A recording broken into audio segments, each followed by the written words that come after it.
Buenos días a todos los participantes a la sesión número 8. Me llamo Piotr Pachu y voy a moderar esta sesión. Unas palabras sobre mí. Soy cartógrafo y geodesta de Polonia. Trabajo en una oficina pública de región de Silesia. Soy también muy aficionado a software libre y, entre otras cosas, he hecho y hago localización, traducción, interfaz de programas al polaco. Actualmente hago la traducción de GVSIG. Antes he hecho traducciones de los programas a gestión metadatos, GeoNetwork Open Source y CAT-MD-Edit de la Universidad de Zaragoza.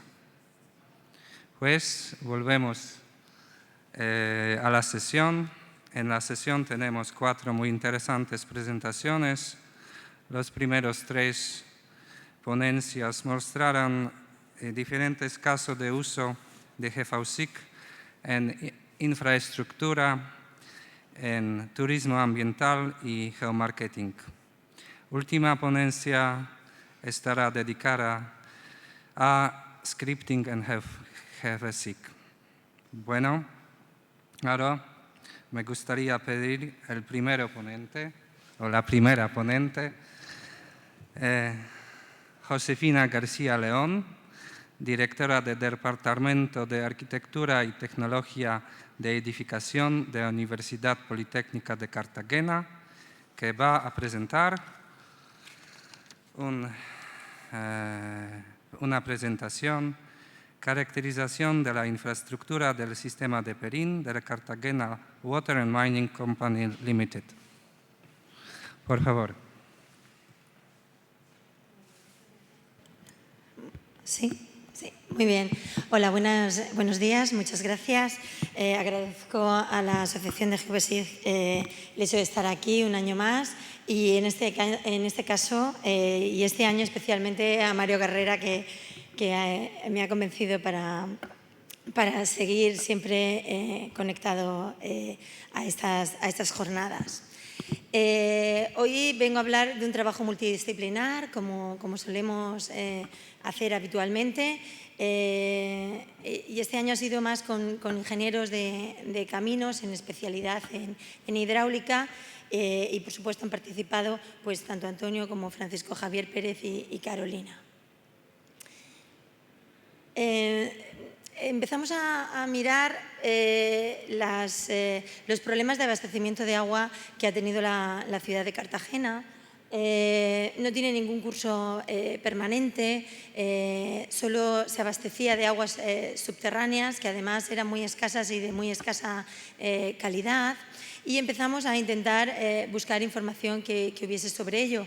¿Y cuál fue nuestra sorpresa? Que nos encontramos que no había casi nada, y a partir de ahí empezó una línea de investigación y parte de ella es la que vengo a contar.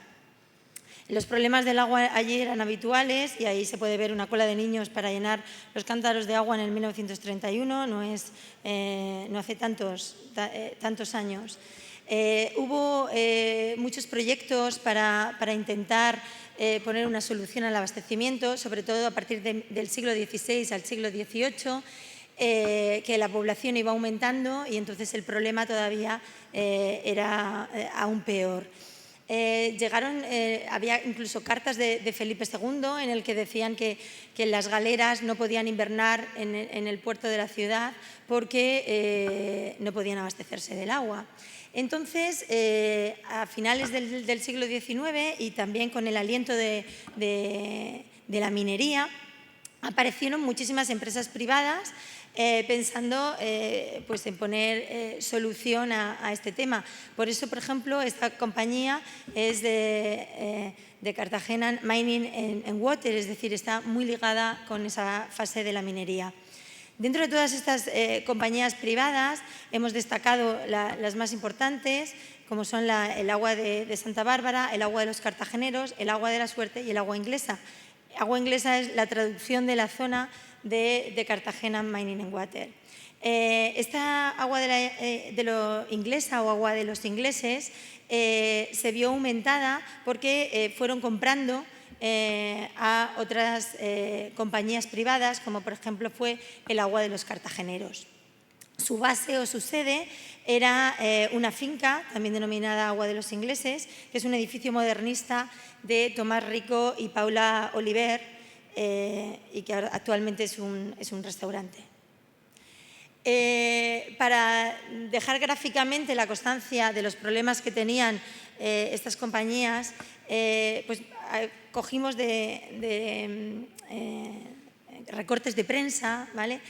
Un alquiler de una vivienda, y entre ellos ponía que va incluido también el servicio de la luz, escalera, portería y agua inglesa cuando la hay, ¿vale? Es decir, que estamos hablando de que todavía a principios del siglo XX, aunque había compañías de agua para abastecimiento potable, llegaba cuando llegaba, ¿de acuerdo? Era una calidad pésima y muy irregular. Y de ello hay constancia en diferentes documentos, sobre todo periodísticos, ¿no? ¿Qué problemas tenía esta compañía? El problema era que tenía unos sistemas de captación, que en principio eran 3 sistemas diferentes, que era el sistema de Perín, el de Arjona y el sistema de Fuentevieja, y eso parecía que le iba a dar mucha versatilidad. Lo que ocurre es que, aunque son 3 sistemas de captación diferentes, están muy unidos y, por tanto, cuando hay un problema de precipitación que es inexistente, pues en este caso también ocurre. Estos 3 sistemas, esta es la zona de captación, y llegarían a una zona final, a la ciudad de Cartagena. Vale. Aquí tendríamos la finca de los ingleses, que es como el centro neurálgico de esta empresa. El sistema de Perín llegaría el agua a un depósito, bueno, una zona de depósitos que sería la Casa de las Aguas, que luego profundizaremos un poquito en ella, y el sistema de Arjona y de Fuentevieja irían toda a un depósito de la Serna, que está en Canteras. Aquí también se llama Canteras porque era una antigua cantera romana de un tipo de arenisca que es tabaire, que es específico de esta zona, y llegaba finalmente a un depósito en el Monte Sacro, que es en la zona del casco histórico de la ciudad. Este sería el Monte Sacro, que era el depósito final, donde a partir de ahí ya había una serie de canalizaciones de plomo para llegar a las viviendas. Actualmente el edificio está totalmente en ruinas y abandonado. No teníamos documentación, al ser una empresa privada tampoco había en el archivo, y fuimos, como se suele hacer en este tipo de trabajos, a la zona.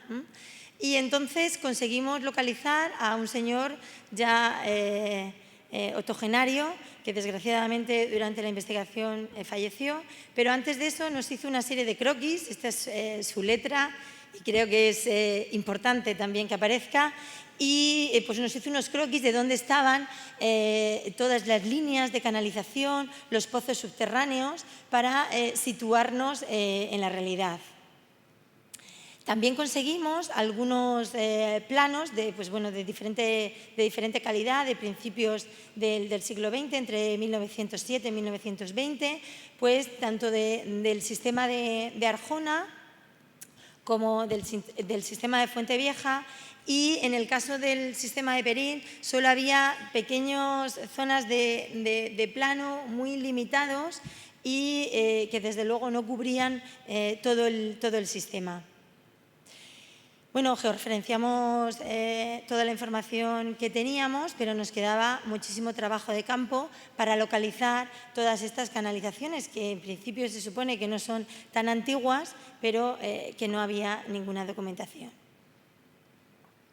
Entonces, así, midiendo en campo y situándonos, fuimos capaces de ir mirando todo el sistema concreto de Perín, ¿vale? Entonces, estuvimos viendo por dónde iban las diferentes líneas, cómo tenían diferentes canalizaciones con sistemas de captación tanto superficial como subterránea para llegar a una misma zona, lo que se suponía que también les daba una versatilidad o mayor capacidad de obtener estas aguas. Y al final iban todas a este depósito, que era el depósito de la Casa de las Aguas. Hicimos un breve resumen esquemático para ver cómo iba todo este sistema. Pues a veces iba de lámina libre, otras iba de conducción a presión, cuántos filtros pasaba, cómo eran las canalizaciones, cómo era la captación de agua, sobre todo, por ejemplo, cuál era la subterránea, que lo pusimos con estos iconos, cuál era la superficial, porque había un sistema de azudes que permitían esa captación de agua superficial. Tuvimos que ir a campo y con la información que teníamos, a partir también de ortoimágenes del vuelo de Ruiz de Alda y de los autóctonos de la zona, que la verdad es que nos acompañaron en casi todo momento, fuimos capaces de ir midiendo las canalizaciones que todavía quedaban restos o que todavía se conservaban.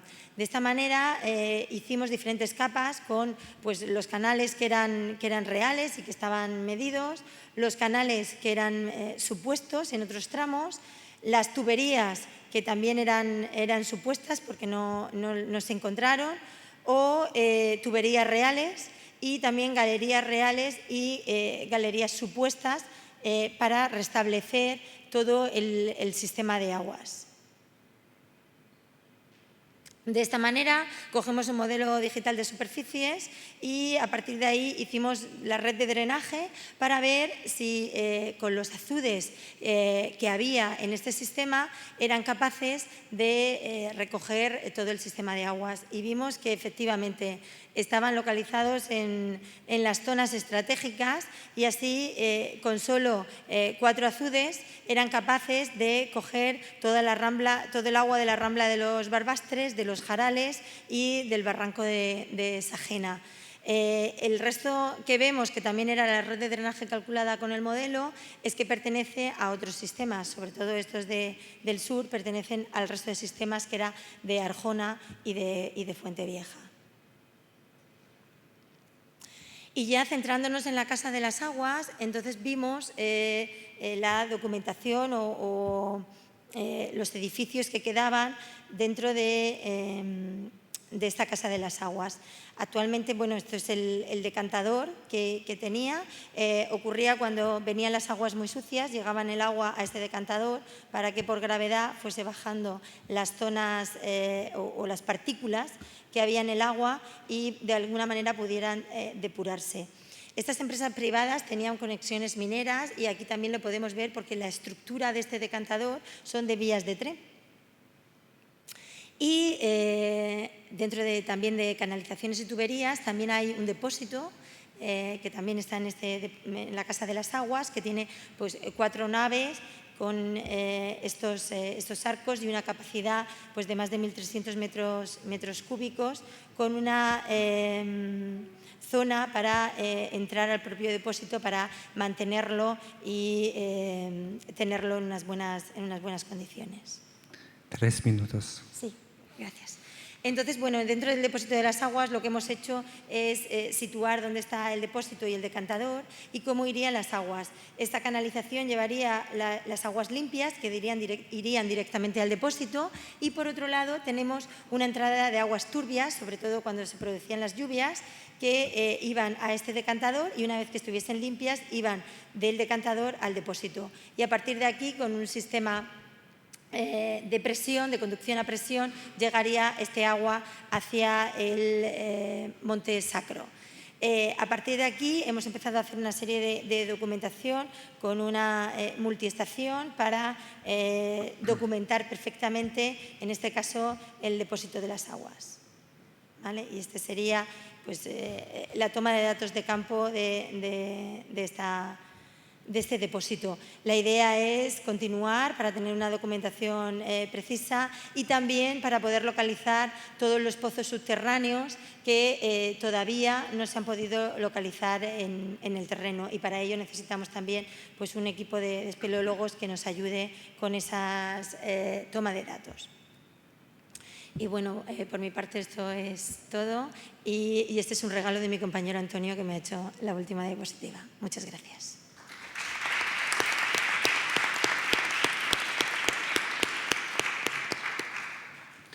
Muchísimas gracias, Josefina.